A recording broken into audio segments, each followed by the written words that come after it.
누가복음 1장 34절부터 35절 찾으신 줄 알고 봉독해 드리겠습니다. 마리아가 천사에게 말하되 나는 사내를 알지 못하니 어찌 이 일이 있으리이까.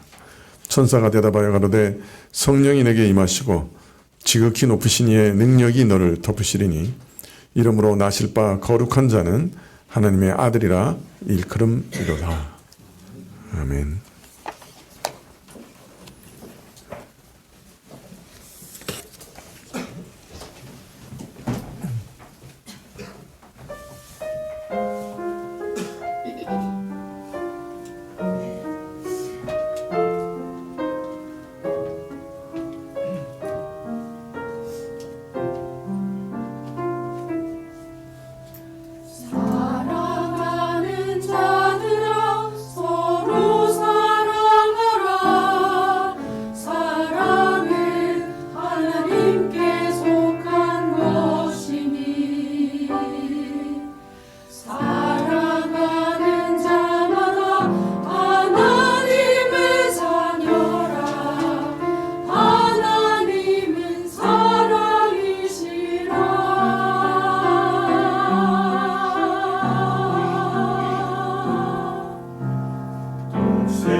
사랑하신 같이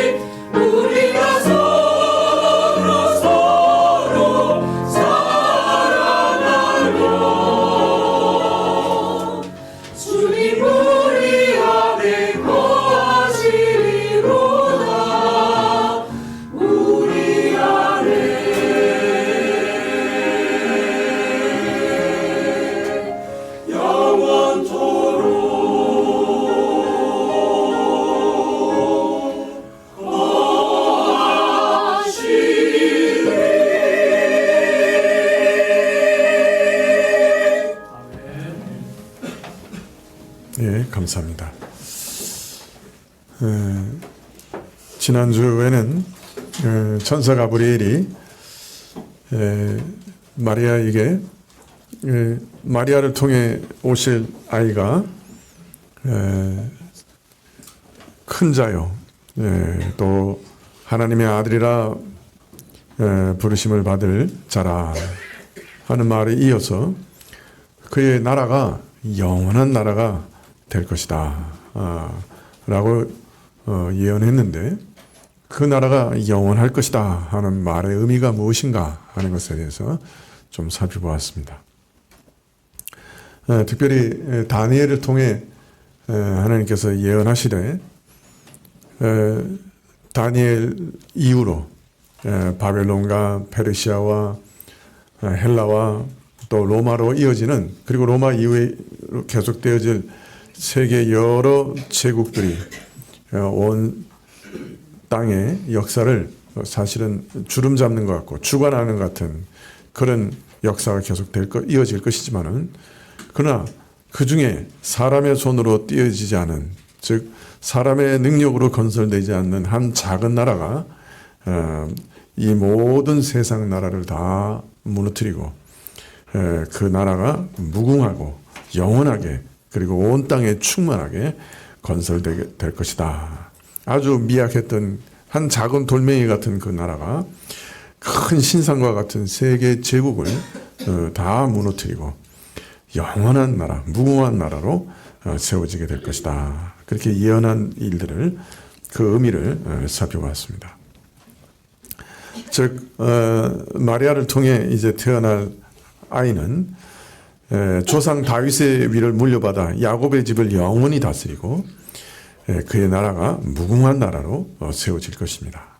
그리고 이것은 아브라함으로부터 약속되었던, 그리고 다윗에게 약속되었던, 그리고 이후 선지자들이 계속해서 예언했던 그 모든 예언들이 성취되는 그런 나라라 하는 것을 우리가 알 수 있었습니다. 오늘 말씀은 이 전체 역사를 좌우하는 예수님의 출생과 관계된, 가장 직접적으로 관계된 부분, 마리아가 예수님을 신비한 방식으로 잉태한 일에 대해서 알리고 있습니다. 34절에 마리아가 천사에게 말하되 나는 사내를 알지 못하니 어찌 이 일이 있으리까. 내가 아들을 잉태하여 낳을 것이라고 말씀하시고, 또 그 이름을 예수라고 명하라고 하시고, 또 참 그 아들이 하나님의 아들로 불리울 것이다. 그리고 다윗의 위를 물려받아 영원히 이스라엘을 다스릴 것이다. 이런 참 어찌 보면 감당하기 어려운 말을 듣고서 마리아가 천사에게 되묻습니다. 그런데 나는 아직 사내를 알지 못하니 어찌 이 일이 있겠습니까? 이런 놀라운 은혜를 자신이 입었다고 하는 것도 믿기 어렵겠으나, 무엇보다 천사의 말이 마리아에게 믿기지 않았던 큰 이유는, 비록 자신이 요셉과 정혼한 사이인 것은 사실이지만 아직은 부부가 아니었어요. 부부관계를 맺지 않았어요. 그러므로 아이를 잉태하는 것 자체가 불가능한 상황이었죠. 자, 그러니 어떻게 이런 일이 일어날 수 있겠는가? 아이를 내가 어떻게 낳을 수 있겠는가? 질문했던 것입니다.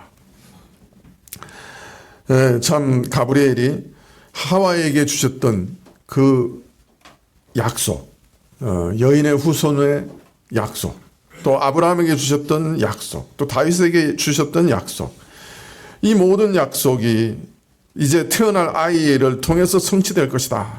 이렇게 말씀하시는데요. 이 약속에 대해서 마리아가 어떻게 반응했냐면은, 아니, 아이가 태어나고 나서야 무슨 약속의 의미가 있는 것인데, 그러나 지금 저는 요셉과 정혼한 사이일 뿐이요, 부부로서 함께 생활하지 않은 만큼 임신과 출산의 기본 질서를 따를 수 없는 불가능한 그런 형편인데, 앞으로 태어날 아이의 기이한 신분과 역할에 대해서 지금 말하는 것은 무의미하거나 적어도 때가 이른 것이 아닙니까? 그런 질문이죠. 처녀에게 아들을 낳게 될 것이라고 예고하는 천사에게 나는 사내를 알지 못하니 어찌 이런 일이 있으리까? 라고 하는 반문은 쉽게 말해서 남자 없이 여자 혼자 아이를 낳을 수 있다는 말입니까? 이런 질문이라고 할 수 있겠죠. 지극히 상식적이고 현실적인 의문을 제기한 반문이었죠.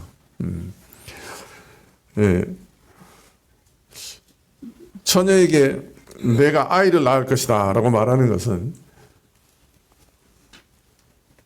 상식에 어긋난 일이죠.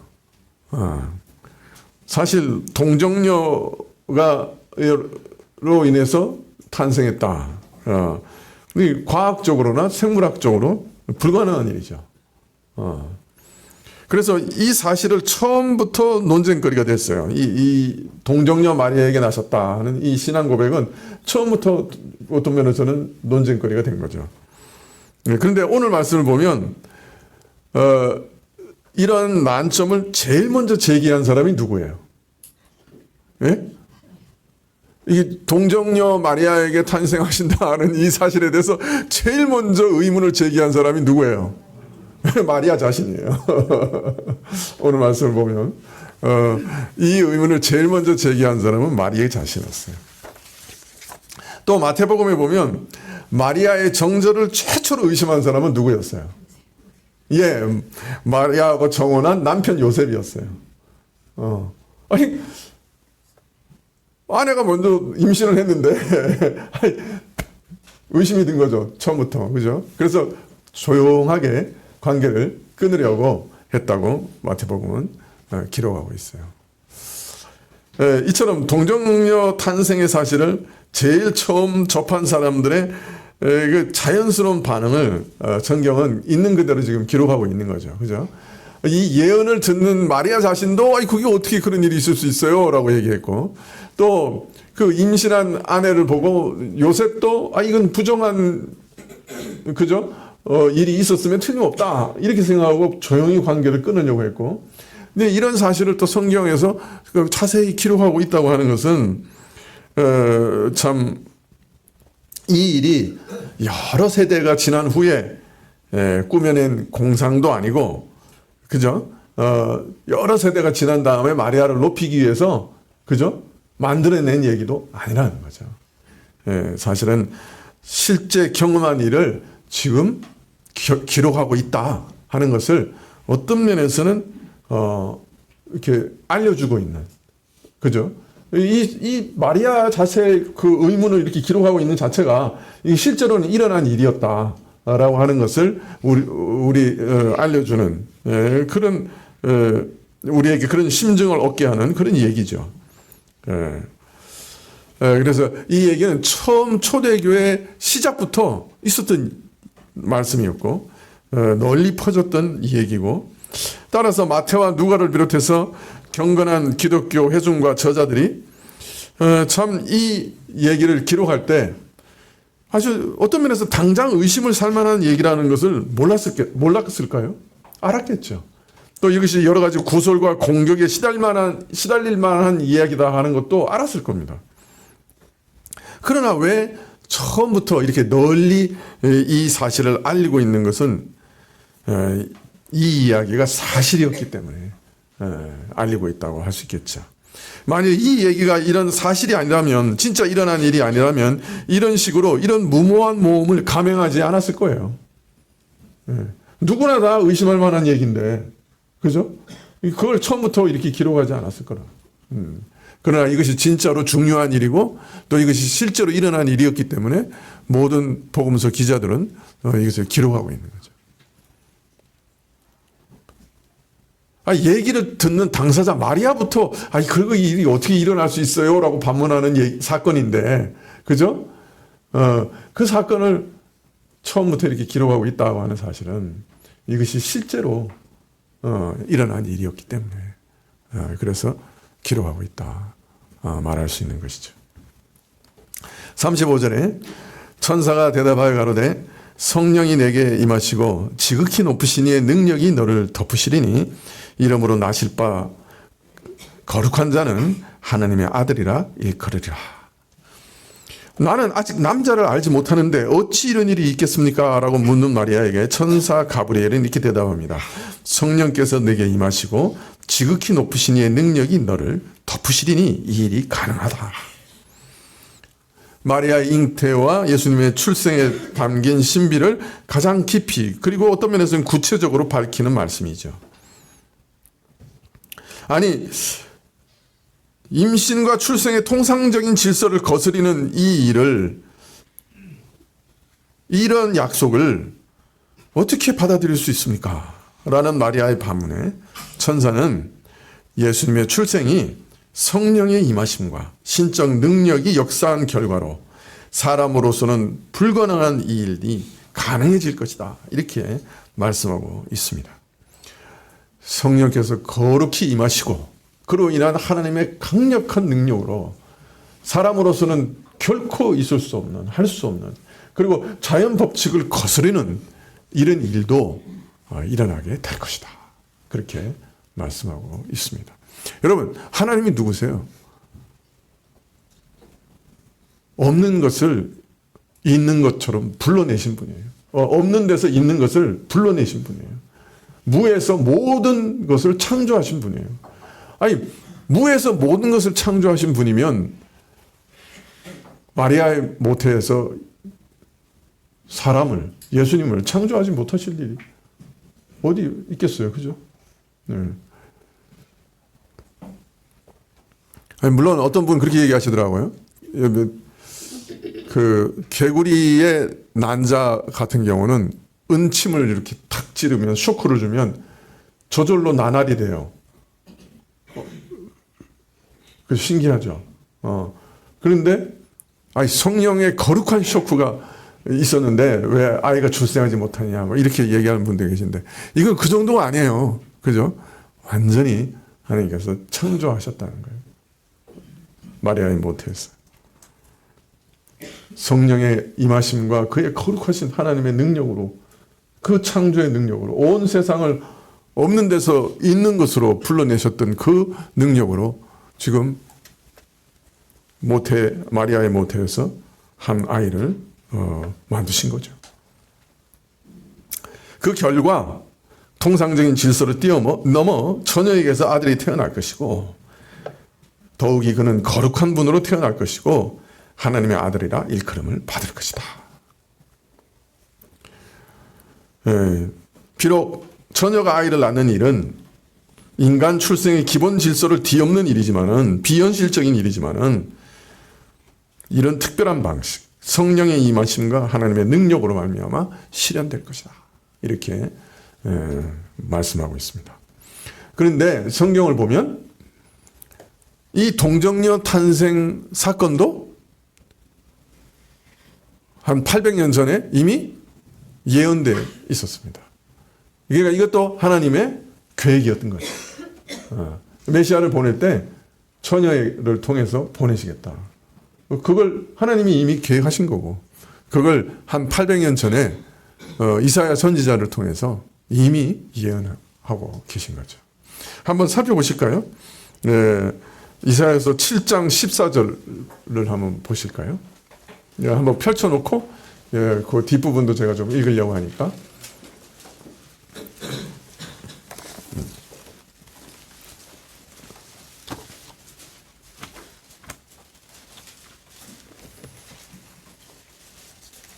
제가 가진 성경으로는 974쪽인데요.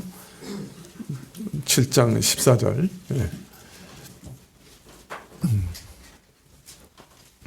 우리 다 함께 읽어보실까요? 시작. 누구로 주께서 친히 징조로 너희에게 주실 것이라. 보라, 처녀가 잉태하여 아들을 낳을 것이요 그 이름을 임마누엘이라 하리라. 이 예언이 주어진 대상과 상황은 사실 매우 특별합니다. 이사야 선지자가 이 예언을 전할 당시 이스라엘은 남유다와 북이스라엘로 나누어져 있었어요. 그리고 남유다는 아하스라는 왕이 다스리고 있었는데요. 그런데 이 북이스라엘과 남유다 바로 위쪽에는 아람 왕국이 있었고 또 그 아람 왕국 위쪽에 아시리아라고 하는 거대한 제국이 아주 이제 그 남쪽으로 쳐내려오려고 호시탐탐 노리고 있었습니다. 그래서 이 아람, 시리아라고 할 수 있는데 아람과 북이스라엘이 동맹을 맺었어요. 위쪽에서 쳐내려오는 아시리아를 방어하기 위해서. 이제 그런 다음에 남유다에게 야 너도 우리하고 함께 저 아시리아의 공격을 막아내자. 이제 이렇게 제안을 한 거죠. 근데 남유다는 생각이 달랐어요. 왜 강대국하고 싸울 때 우리까지 끼어가지고 우리도 피해를 봐? 우리는 그 동맹에 참여하지 않겠다. 자, 그러니까 북이스라엘과 아람이 생각하기에 아수르가 쳐내려올 때 뒤에 유다가 배반하면 양쪽에서 공격을 당하잖아요. 그래서 이 사람들이 결정한 건 뭐냐면 그렇다면 우리가 남유다를 먼저 공격하자. 그리고 남유다의 정권을 바꾸고 왕을 바꿔놔서 우리가 마음대로 우리와 협조하는 그런 왕조를 새로 만들자. 그래서 남유다를 먼저 공격하기로 한 거예요. 이제 이 소식이 알려지니까 남유다 사람들의 마음이 살림이 숲이 바람에 흔들리는 것처럼 그 마음이 흔들렸다. 북이스라엘 하나만 쳐들어와도 이게 힘든데 북이스라엘과 아람이 연합해서 쳐들어온다니까 이게 절대절명의 위기죠. 이때 하나님께서 이사야 선지자를 아하스 왕에게 보냅니다. 그리고 이렇게 약속하십니다. 저 두 왕국이 기세등등하게 쳐들어오나 그러나 저들은 불타는 부직갱이에 불과하다.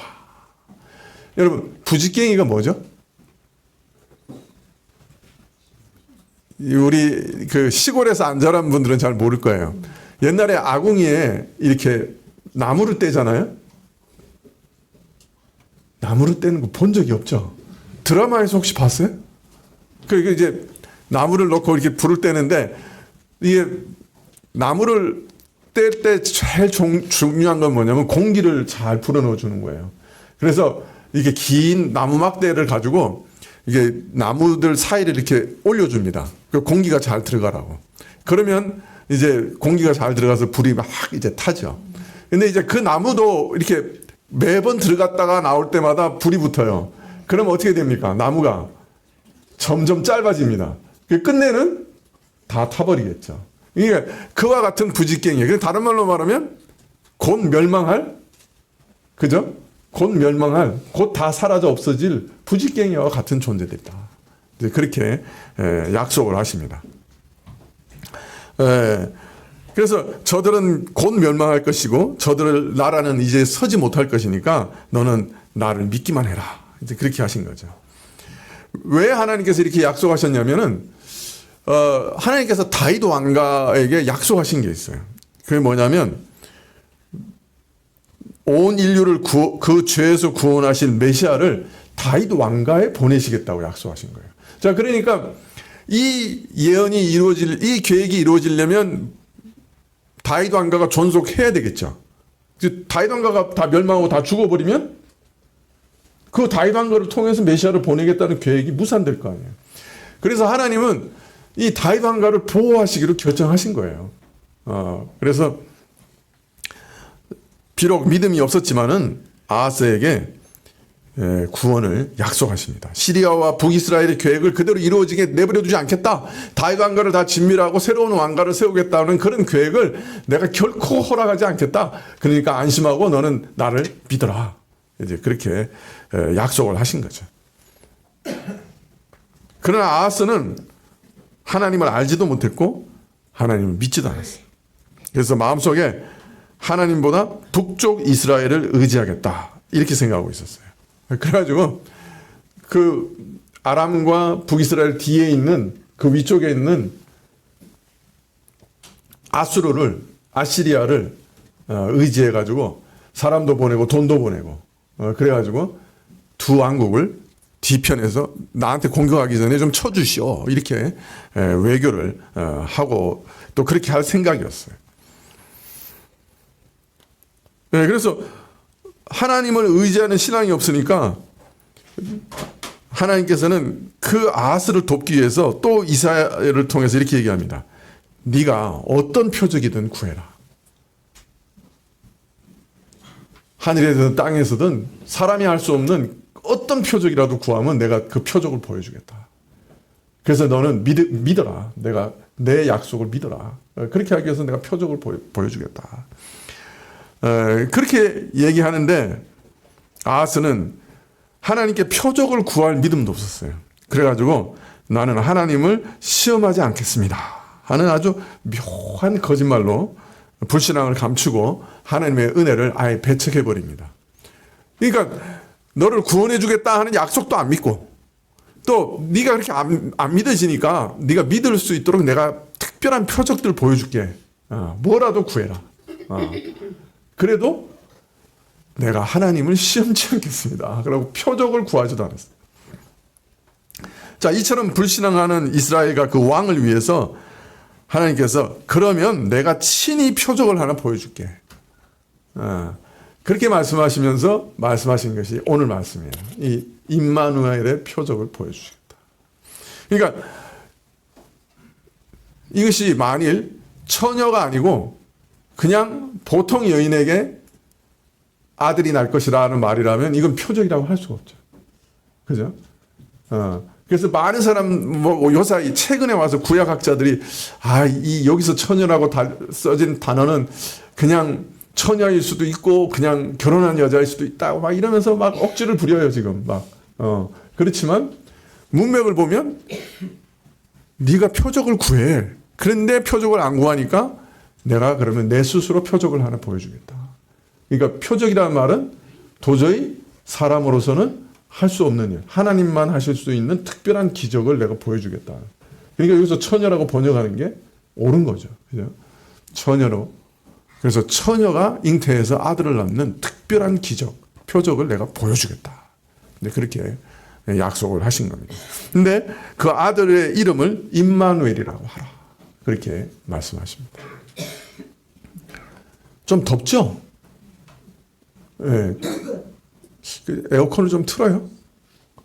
틀면 또 추운 거 아닐까? 네. 다들 지금 더워하시는 것 같은데. 앞에 하나, 뒤에 하나만 틀까요? 네. 다 틀어드려요? 네? 추워요? 네. 네, 틀어주죠. 네.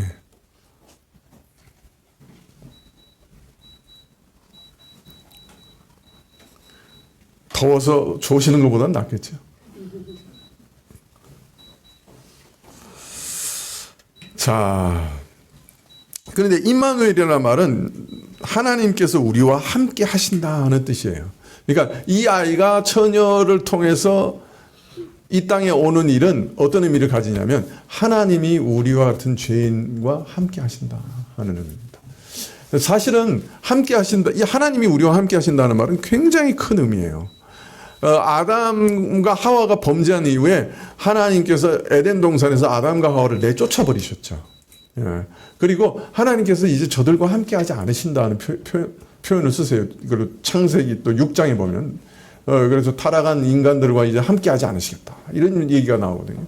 그런데 이제 그 모든 죄 문제를 해결해서 하나님께서 이제 인간과 함께 하시는 일이 이 사람을 통해, 이 아이를 통해서 이루어질 것이다라고 얘기하고 계시는 거예요. 그러니까 참 놀라운 일. 생명의 하나님과 다시 연합되고 생명의 하나님이 우리 죄 많은 인간과 다시 만나시고 함께 하시고 그래서 우리에게 생명을 주시는 그런 놀라운 일을 지금 약속하고 계시는 것이죠. 자, 이런 하나님의 표적은 그 당시 이스라엘에게는 어떤 의미가 됩니까? 인류를 죄와 저주와 심판에서 구원하시려고 하는 하나님의 뜻과 계획은 사람의 불신앙에 의해서 결코 좌절되지 않을 것이다. 인간의 불신앙과 외면과 배척과 반역에도 불구하고 우리 인간을 죄에서 구원하시려고 하는 하나님의 계획, 메시아를 보내시겠다는 하나님의 계획은 하나님이 반드시 이루고야 마시겠다. 그런 뜻이겠죠. 그래서 이것이 하나님께서는 메시아를 반드시 보내서 이러한 죄인을 구원하시는 그의 계획은 추호도 흔들림 없이 인간의 반역에도 불구하고 반드시 이루어질 것이다 하는 것을 보여주는 것이 임마누엘의 표적의 약속이죠.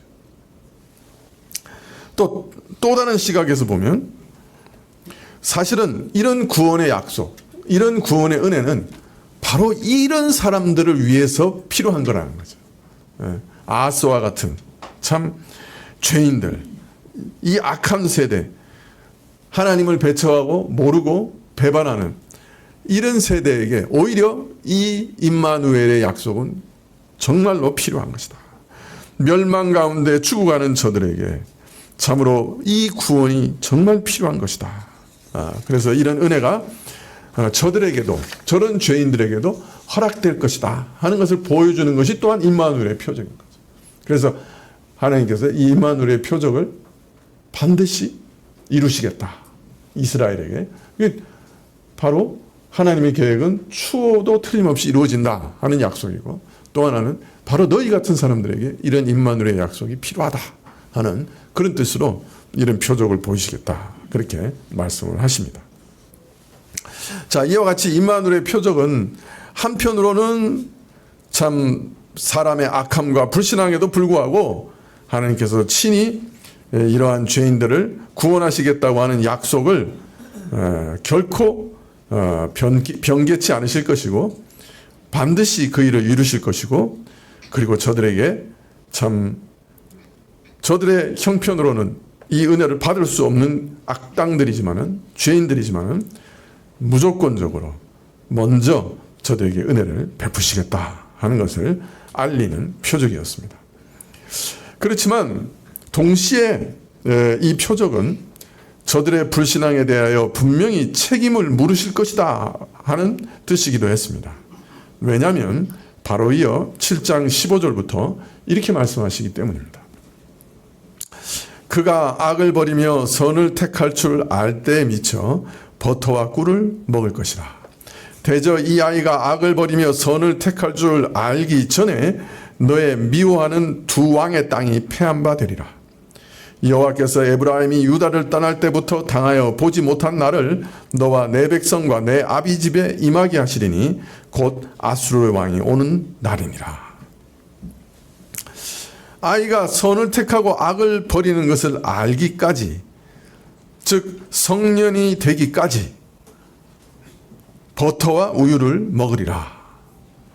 그리고 그 다음에 이 말씀을 설명하시기를, 그 아이가 악을 버리고 선을 택할 줄 알기 전에 내가 미워하는 두 왕의 나라가 패한 바 될 것이고, 또한 하나님께서 너와 내 백성과 내 아비지 집에 에브라임이 유다로부터 갈라진 일에 경험하지 못하였던 날을 임하게 하시리라.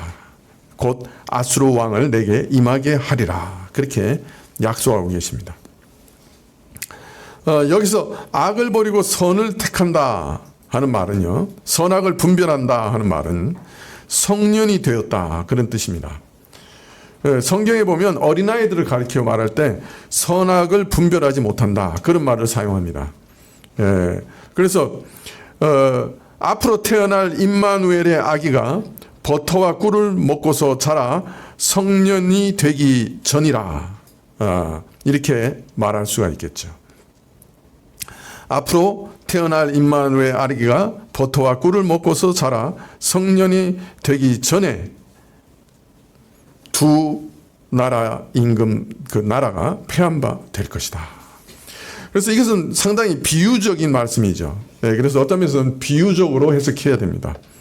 이 임마누엘의 약속이 무르익어 성숙한 시기, 실현될 시기가 오기 전에 버터와 꿀을 먹는 기간이 있을 것이다. 그렇게 이해할 수가 있겠지요. 여러분, 버터와 꿀을 먹는다는 말은 무슨 말일까요?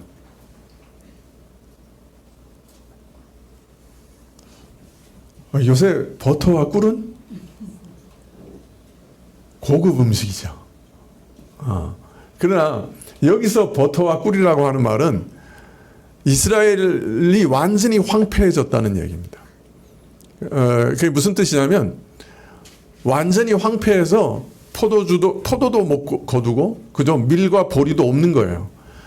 유일하게 남은 거는 그냥 초원의 짐승, 소 이런 거밖에 없는 거예요. 그러니까 농토가 완전히 파괴돼가지고 그냥 잡목만 자라는 거예요. 그러니까 거기서 얻을 수 있는 거는 소 이런 것, 양 이런 거 풀어가지고 먹이는 거밖에 없는 거예요. 거기서 젖을 짜서 겨우 버터 같은 거 만든 거예요. 그리고 꿀이라고 하는 거는 이 양봉을 말하는 게 아니에요. 이게 완전히 다 망했으니까 산속에 들어가서 뭐라 그러죠? 석청? 그냥 땅 속에 묻혀 있는 꿀, 그죠? 야생 꿀 이런 거 채취해가지고 먹는다는 거예요. 그러니까 우리말에 그런 말이 있죠. 초근 목피, 그죠? 나무 껍질 벗겨가지고 먹고, 그죠? 풀뿌리 캐가지고 먹고 그 말이에요. 그거를 성경에서는 버터와 꿀을 먹는다 그렇게 표현하고 있는 거예요. 그러니까 이 아이가 선악을 분별하기 전까지, 그러니까 성년이 되기 전에 이스라엘은 초군목피하는 그런 비참한 삶을 살게 될 거다. 자, 그런데 이 아이가 성년이 되기 전에라는 것은 어떤 면에서 비유적으로 표현해야죠. 이해해야 됩니다. 다른 말로 말하면 임마누엘의 이 약속이 성년이 되기 전에, 성숙하기 전에, 온전히 이루어지기 전에 이스라엘은 초군목피하는 삶을 살게 될 거다. 그런 기간이 상당히 지속될 거다. 그렇게 약속하고 계신 것이죠. 다른 말로 말하면 임마누엘의 은혜가 임하기 전에 이스라엘은 유례없이 혹독한 심판을 겪게 될 것이다 하는 것을 말씀하시는 것입니다. 자, 그런데 여기서 한 가지 자세히 보면 한 가지 난점이 있어요. 그가, 즉 아이와 버터와 꿀을 먹는다고 되어 있어요. 그죠? 이 해석이 맞으려면 이스라엘이 먹는다가 돼야 돼요. 그죠? 그 아이가 선과 악을 알기 전에 이스라엘이 버터와 꿀을 먹을 거다. 이렇게 돼야, 그죠? 말이 맞는 거예요. 그런데 이 아이가 선과 악을 알기 전에 이 아이가 버터와 꿀을 먹을 것이다. 이렇게 돼 있어요. 그러니까 제가 설명한 게 틀린 말이 돼버리는 거죠. 근데 사실은 이 말에 깊은 의미가 있습니다. 아주 깊은 의미가 있어요. 즉 그리스도께서는 이 땅에 성육신하기 전부터 이스라엘과 연합된 존재로 이스라엘과 함께 이스라엘의 모든 고난을 짊어지셨다는 거예요. 즉 이스라엘의 연합한 자로서 그리스도께서는 이스라엘의 고난에 동참하셨다는 거예요. 이스라엘이 혹독한 고난을 당할 때 이스라엘 혼자 당하는 것이 아니었다는 거예요. 그때 그리스도도 그 고난에 동참하고 계셨다. 즉 그리스도께서는 자기 백성을 버린 적이 없으셨어요. 저들과 함께 연합해서 저들과 함께 고난을 받으셨어요. 그 고난을 어떤 면에서는 함께 짊어지셨던 거예요. 성육신 한 이후에도 성령을 보내셔서 우리와 고난을 함께 하고 계시죠. 그죠? 교회의 고난을 저도 함께 하시죠. 그래서 이 교회가 복음 전도하기 위해서 당하는 모든 고난을, 그리스도의 남은 고난을 그 몸에 친히 채우는 거라고 얘기하고 있잖아요. 그죠? 그리고 이 그리스도가 이 몸 안에 우리와 연합해서 한 몸으로 지금도 계시잖아요. 그런데 그것이 성육신하기 이전에도 그랬다는 거예요. 구약의 이스라엘 가운데 그리스도께서는 함께 하셨고 저들 안에 성령으로 함께 하셨고 연합하여 저들의 고난을 함께 짊어지셨다는 거예요. 우리 성도들이 심한 고난을 당할 때 종종 그렇게 생각을 하죠. 아, 내가 하나님께 참 버림을 받았나. 하나님께서 내 고난을 아실까. 이런 고통을 하나님은 아실까? 이런 답답함을 하나님이 아실까? 이런 원통함을 하나님이 아실까?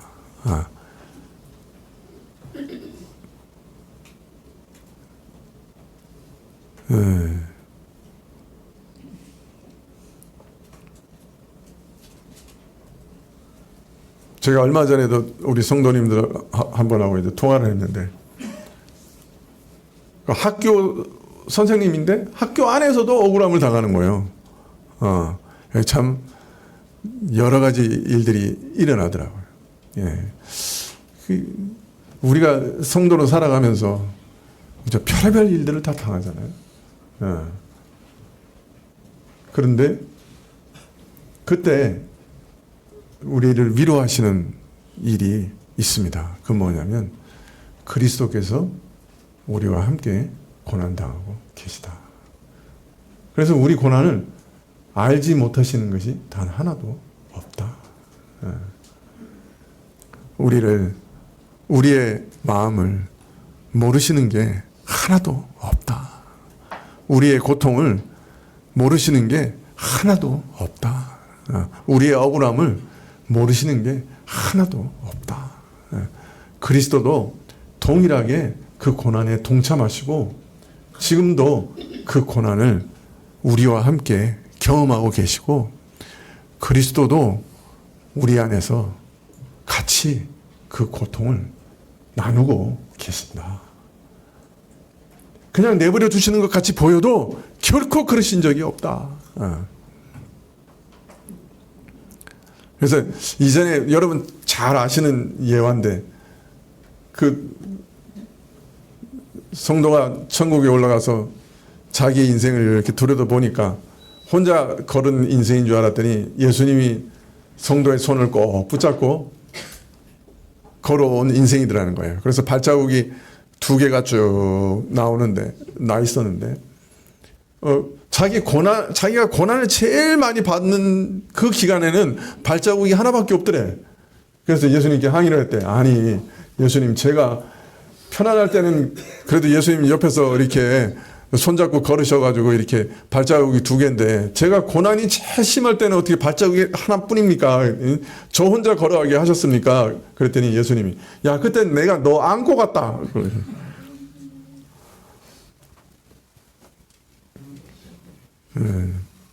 참 이 말씀 안에는 깊은 비밀이 있어요. 그 아이가 버터와 꿀을 먹었다.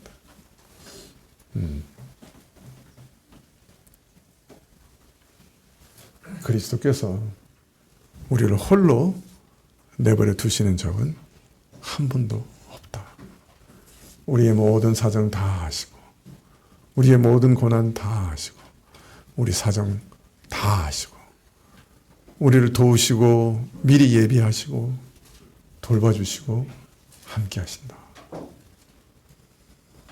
그 말씀이 오늘 여기 담겨 있습니다. 네, 그 아이가 버터와 꿀을 먹을 것이다. 그리스도가 이스라엘을 버린 적이 한 번도 없으시다. 그 말씀이 여기 들어있는 거죠.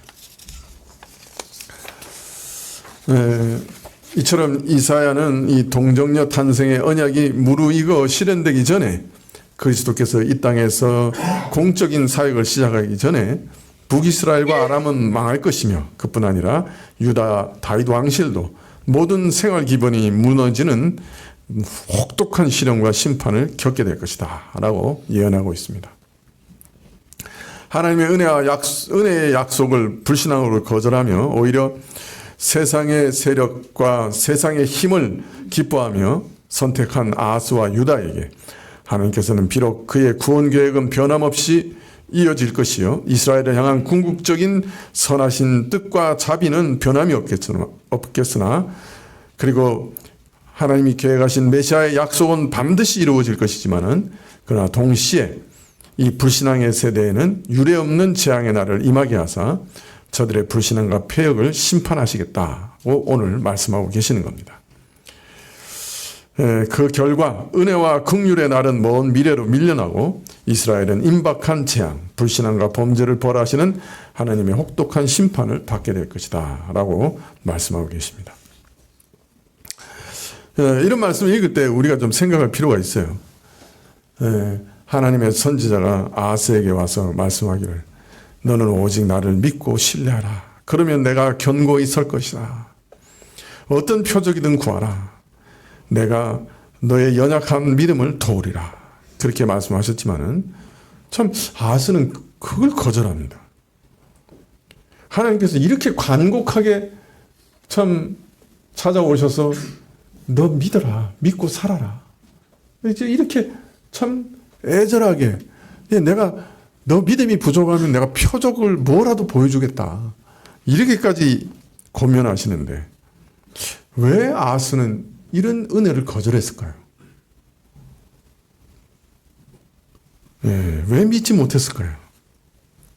여러분, 그것은 믿음, 하나님의 약속을 받아들이는 믿음, 그 하나님의 약속을 믿는 믿음, 그 하나님께 자기 영혼을 탁 던져넣는 믿음은 어떤 사람의 지혜나 의지나 결단력, 그 이상의 것이 필요한 거예요.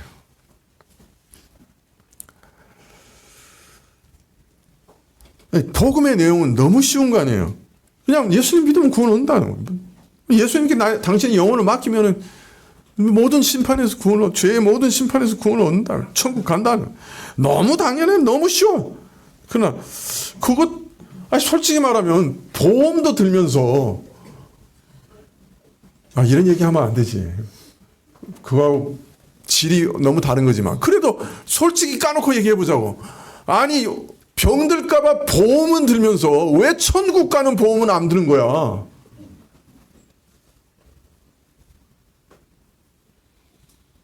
내 말이 좀 틀린 말인가? 그런데 왜 안 되냐고요. 믿으면 되잖아.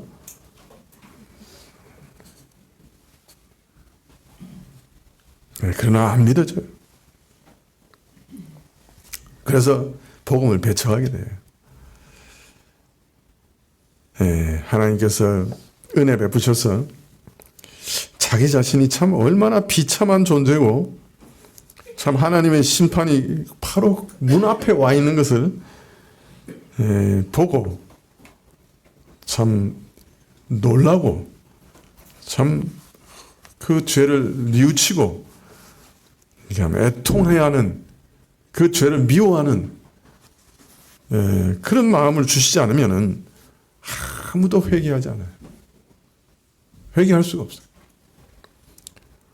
또 우리 마음의 눈을 열어주셔서 예수님이 얼마나 아름다운 분이시고 놀라운 분이신가를 보여주지 않으시면 아무도 믿을 수가 없어요.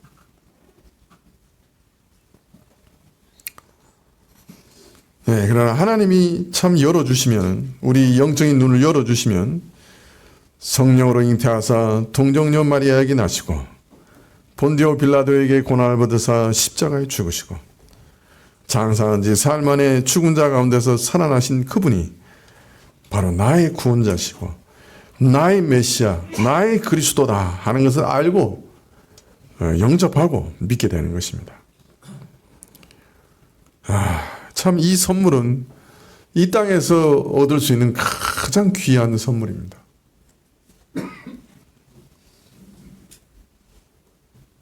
어제 신문에 보니까 어머니 한 분이 딸을 위해서 10년 전에 SK 하이닉스 주식을 3천만 원 사서 넣어줬대. 그게 10년 후에 이번에 이제 그거 하나 딱 넣어주면서 이거 너 시집가는 미천이니까 시집갈 때 너 그거 다 써서 꺼내서 써라 그랬다는 거야. 근데 이 여인이 결혼이 자꾸 미뤄져가지고 10년 후에 아직도 결혼은 못했는데 통장을 보니까 SK 하이닉스 주식이 올라가지고 9억이 됐대. 그래서 그 딸이 어머니한테 감사하다. 감사하다. 그래서 신문에 났더라고요. 여러분, 하나님은 여러분을 위해서 2000년 전에 그 외아들을 죽이시고 여러분을 천국으로 갈 수 있는 은혜를 마련하셨어요. 그리고 그 은혜를 여러분의 통장에다가 다 쏘아주셨어요. 그냥 믿음으로 열어서 찾으면 돼.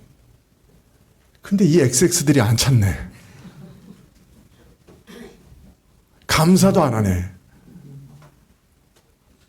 그냥 3천만 원 10년 전에 넣어준 거는 감사하면서 2000년 전에 우리를 위해 자기 아들을 보내주신 거는 감사를 안 해요. 신자들도 마찬가지야. 그 은혜를 다 받아놓고 하나님 구원은 다 받은 거고 이제 나한테 로또라도 하나 맞게 해줘야지. 왜 이렇게 구차하게 살게 하냐고 또 원망을 한단 말이죠. 제가 하나님은 막 전부 저 두더지 잡는 그 망치로 그냥 다 쥐어받고 싶은데 하나님은 저와 같은 사람이 아니시라 오늘도 참 무슨 표적이라도 구해라. 믿고 구원을 좀 얻어라. 너 기도해라. 내가 표적을 보여줄 테니까 무슨 기도라도 해봐. 그러면 내가 살아있는 하나님인 걸 보여줄게. 그리고 좀 믿어. 라고 지금도 말씀하고 계세요. 여러분한테. 근데 기도도 안 해. 저는 하나님을 시험치 않을게요. 저는 그래도 믿는 구석이 있어요. 제 은행 통장에 그래도 얼마 있거든요. 저 아직 건강하고요.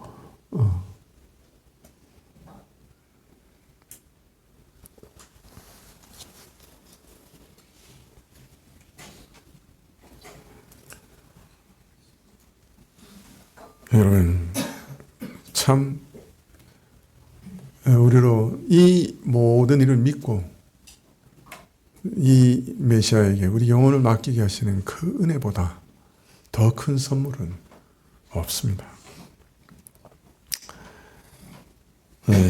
동시에 이사야 당시에도 그랬고 동정녀 탄생의 비밀은 믿는 자, 불신자를 가르는 중요한 표적이 되었고 이후에도 예수님 당시에도 그랬고 또 모든 신약 교회 안에서도 또 오늘도 이 표적은 신자와 불신자를 가르는 중요한 표적이 되었습니다.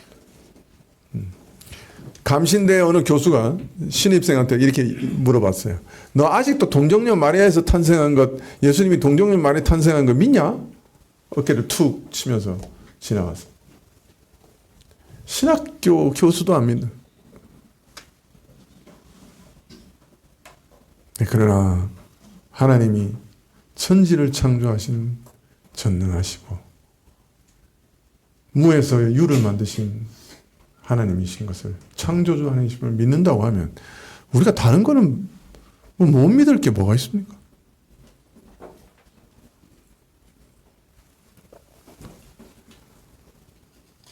주께서 우리에게 믿음을 주셔서 믿음 없는 자로 드러나지 않도록 오늘도 하나님께 기도드립니다. 기도하시겠습니다.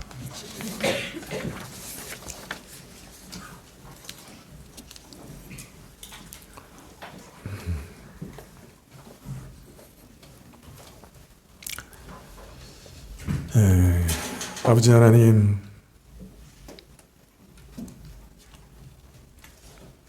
참 우리가 기도하는 것들도 다 어리석은 것들이지만은 그러나 하나님께서는 그 어떤 거라도 기도하라고 하십니다. 내가 은혜를 베풀겠다고. 내가 살아있는 하나님인 것을 보여줄 테니 기도하라고 하십니다.